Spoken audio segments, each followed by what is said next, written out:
ফজরে যান নাই, আল্লাহ বলেছে ফেরেশতাদেরকে থাক, লিখিস না, জোহরে আসবে। আমার বান্দা তো, আল্লাহ পানি বন্ধ করে দেব, না না না, আমার বান্দা। খানা বন্ধ করে দেব, না না না, আমার বান্দা। আমি না গাফফার, আমি আল্লাহ না ক্ষমাকারী। আল্লাহ দোষগুলো দুনিয়াকে দেখাই দেব, না না না, আমি সত্তা।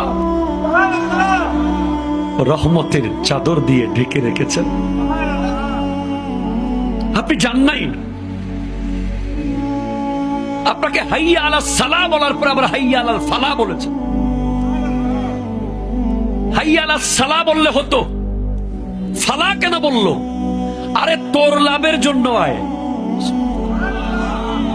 আমি আল্লাহকে তুই সিজদা করবি, লাভটা আমার হবে না, তোর হবে।